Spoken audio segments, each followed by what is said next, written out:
اعوذ باللہ السمیع العلیم من الشیطان اللعین الرجیم بسم اللہ الرحمن الرحیم الحمد للہ الذی الیہ مصائر الخلق وعواقب الامر نحمدہ علی عظیم احسانہ ونیر برہانہ ونوامی فضلہ وامتنانہ.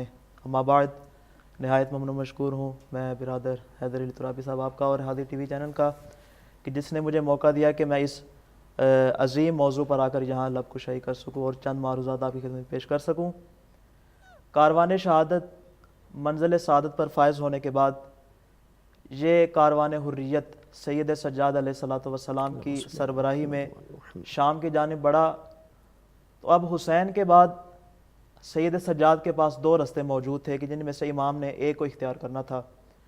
پہلا رستہ تو یہ تھا کہ آپ اپنے بابا حسین کی طرح ہاتھ میں تلوار لیتے اور ایک ایسی تحریک چلاتے کہ اپنے تمام محبین اور تمام شیعہ کو جمع کرتے اور ایک مسلح تحریک لے کر حکومت شام کا خاتمہ کر دیتے.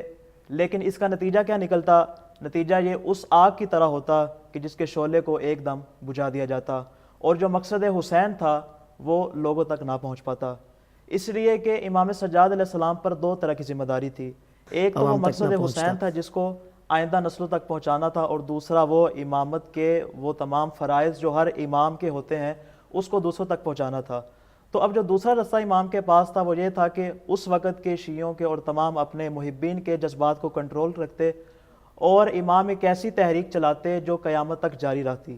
اور اس تحریک کا آغاز امام علیہ السلام نے اس خطبے سے کیا جس کو ایک تاریخی خطبہ اور خطبہ امام سجاد علیہ السلام کے نام سے معروف ہے. اس کا پس منظر میں بیان کرتا چلوں کہ امام علیہ السلام اور جب سادات کا قافلہ دربار شام میں آیا تو جمعہ کا روز تھا اور دربار کو یا بعض روایات کے مطابق مسجد کو سجایا گیا تھا تاکہ نعوذ باللہ سادات کے قافلے کی توہین کی جا سکے. تو جب یہ قافلہ دربار یزید میں سامنے آیا تو اس وقت یزید نے اپنے ایک درباری خطیب کو کہا کہ ممبر پر جاؤ اور میری مدح سرائی کرو اور حسین اور علی پر سب و شتم کرو. اب جب وہ خطیب ممبر پر آیا تو اس نے سب و شتم جب کر لیا، کرنے کے بعد ممبر سے نیچے آیا تو امام علیہ السلام نے ایک جملہ ارشاد فرمایا، کہا ایھا الخطیب اشتریتا رضات المخلوق بسخط الخالق. اے خطیب تو نے اس مخلوق کی رضا کو اللہ کی ناراضگی کے بدلے بیچ دیا ہے. تو اس کے بعد امام نے یزید کی طرف دیکھا، کہا اے یزید مجھے اجازت ہے کہ میں چند جملے کہوں. اب یہاں پر ایک بات میں بیان کروں جو نہایت ضروری ہے کہ امام نے کہا یا یزید، اے یزید. اب دربار میں جتنے بھی لوگ موجود تھے وہ اس حیرانی اور پریشانی کے عالم میں تھے، آخر یہ کون شخص ہے جو اسے امیر المومنین نہیں کہہ رہا، جو اسے یزید نہیں کہہ رہا، جو اسے خلیفہ نہیں کہہ رہا بلکہ اس کو یزید کہہ کے پکار رہا ہے.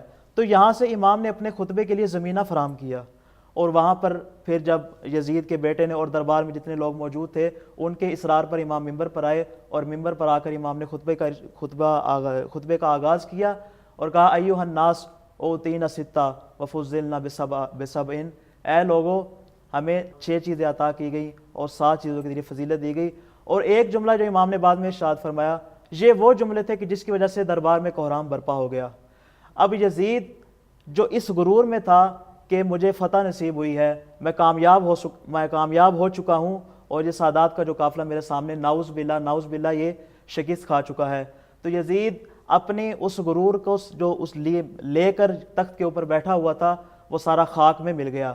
اور یزید کیا کرتا تھا؟ جو سر مبارک حسین سامنے موجود تھا اس پر چوبے خیزراں کے ذریعے ضرب مارتا تھا، اس لیے کہ لوگوں کو سید سجاد کی طرف سے ہٹا کر اس جانب متوجہ کیا جائے. اور امام جب خطبہ دے چکے، اب یزید کے پاس کوئی اور چارہ موجود نہیں تھا. اس نے مؤذن کو کہا اے مؤذن اذان دینا شروع کرو.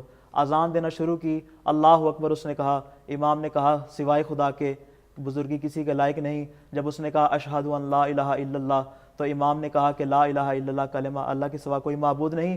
اور جب کہا اشہد ان محمد رسول اللہ تو اس وقت امام نے مؤذن کو کہا اے مؤذن خاموش ہو جا. پھر یزید کی طرف دیکھ کہا اے یزید بتا یہ رسول اللہ تیرے جد ہیں یا میرے جد ہیں؟ یہ تیرے نانا کا نام لیا جا رہا ہے یا میرے نانا کا؟ اگر تو تیرے جد ہیں تو پھر تو جھوٹا ہے، اگر یہ میرے جد ہیں تو تو نے ان کی اطاعت پر کیوں ظلم کیا ہے؟ تو یہاں پر امام نے اس انداز سے یہ خطبہ دیا. اور گویا کہ شاہ جی ہم یہ کہہ سکتے ہیں کہ دوسرے انداز میں کہ جب اشہد ان محمد رسول اللہ اس نے کہا تو گویا کہ کربلا والوں کی فتح کا اعلان ہو گیا. سبحان اللہ.